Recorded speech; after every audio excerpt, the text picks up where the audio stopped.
Baiklah, kali ini saya sudah bersama dengan seorang mahasiswa seni dan juga bisa dibilang pelaku seni. Nah, siapakah orang tersebut? Nah, kali ini kita sudah bersama Bang Alvin Arnando. Bagaimana Bang kabarnya Bang hari ini? Alhamdulillah sehat. Sedang sibuk apa ini kira-kira? Paling sibuk garap musik MIDI. Lumayan berarti Bang. Lumayan buat makan. Di sisi lain dari kuliah Ya. online katanya. Seseran. Seran, iya. Mungkin Abang bisa perkenalan dulu lah. Oh ya. Abang siapa, dari mana gitu. Nama saya Alvin Arnando, asal dari Lampung, suku Lampung jelas. Cuman sekolah di Palembang. SMA-nya di Palembang. Lahir juga di Palembang, tapi tinggal di Lampung. Sekolah SMA di Palembang. Gitu. Apa lagi? Nah,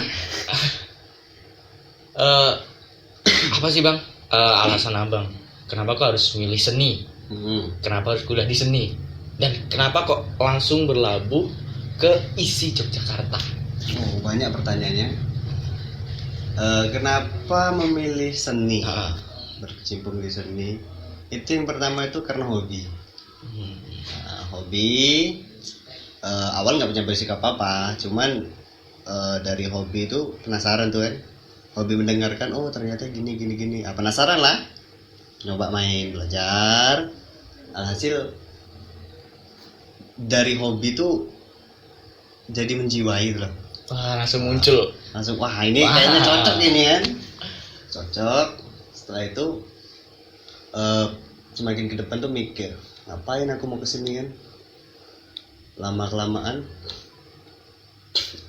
saya kesini itu untuk mencari sebuah kebebasan. Dalam arti kebebasan bukan bebas barbar ya. Ya. Kebebasan untuk melakukan sebuah ide pemikiran melalui karya seni, yaitu di background ke musik. Oh gitu. Gitu.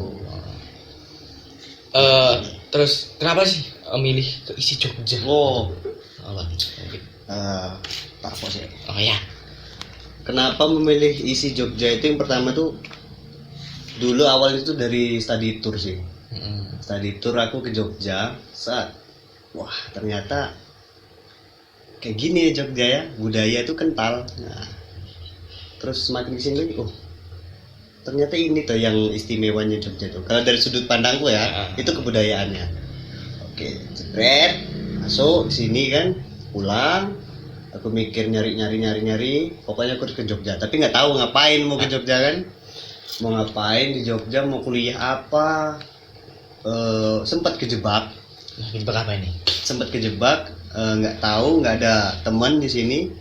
Daftar di UNY. Tapi salah background. Soalnya di sana musiknya tuh musik modern, gitar, drum. Sedangkan basicku bukan itu, di tradisi. Nah, itu 2017. Ini sekalian cerita riwayat lah ya. Nah, boleh itu Bang. 2017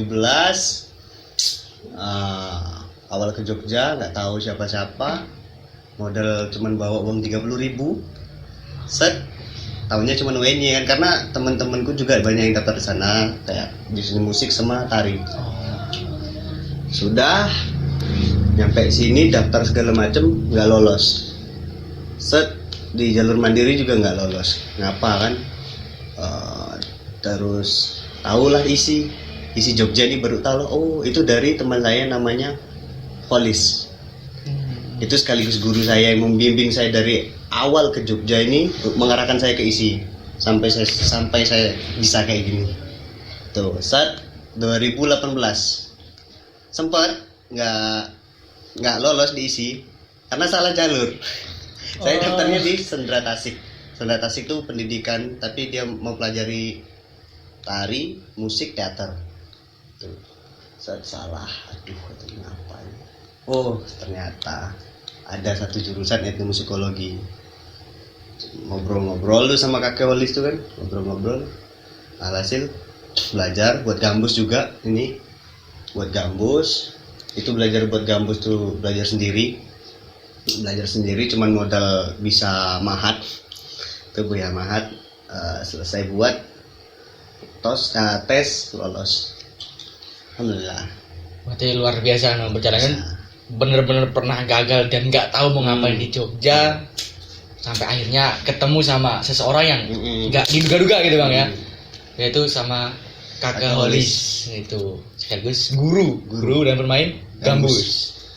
Mantap, luar biasa, ternyata tidak semulus yang kita bayangkan perjalanan dari Bang Alvin ini. Ternyata banyak banget likunya gitu.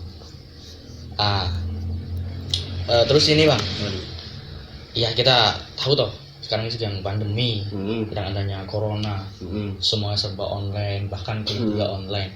Nah, dampak dari khususnya dari mahasiswa seni seperti abang dan pelaku seni, apa sih dampak yang paling terasa di masa pandemi seperti sekarang ini bang? Dari segi saya kan mahasiswa ya, dari segi pendidikan yang saya jalin sekarang itu kesulitannya sih di perkuliahan. Contoh perkuliahan online, praktek kayak mana tuh, mau online ya benar mau main bonang online, main gendang online nggak bisa kan susah.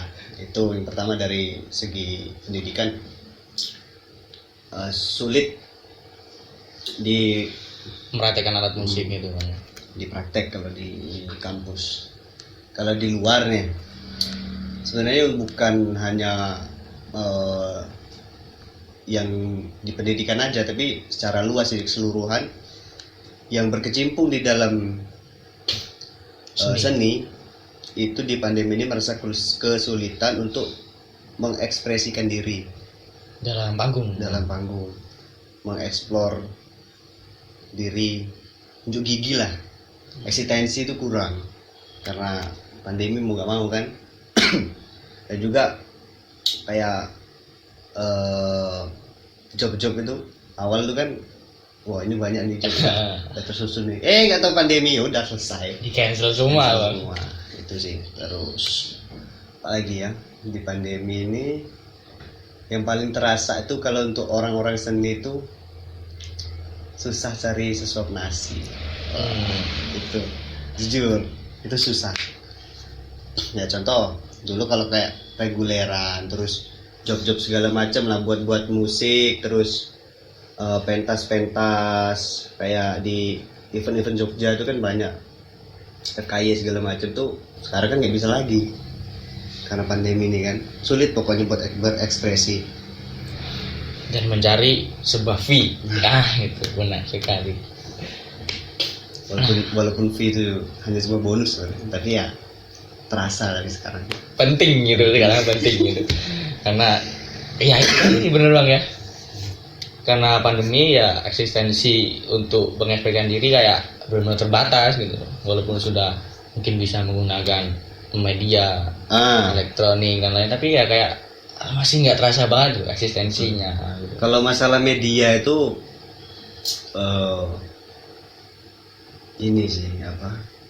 Kalau kayak kita yang akademisi itu, ini kan masuk industri nih, dan masuk ke industri itu kayak kalau saya di background kan tradisi coy. Masa ya oke lah, saya juga suka yang kayak pop-popan, tapi ya ada tuh loh, ada ada yang pekerja seni yang udah yang bergelut di ranah itu, jadi mau nggak mau ya terbatas juga sih sebenarnya kalau dari media sosial. Berarti belum sangat terdampak lah bang ya, khususnya untuk seniman atau pelaku seni yang seni tradisi untuk sekarang ini. Mungkin ada nggak sih bang sedikit harapan untuk 2021 ini?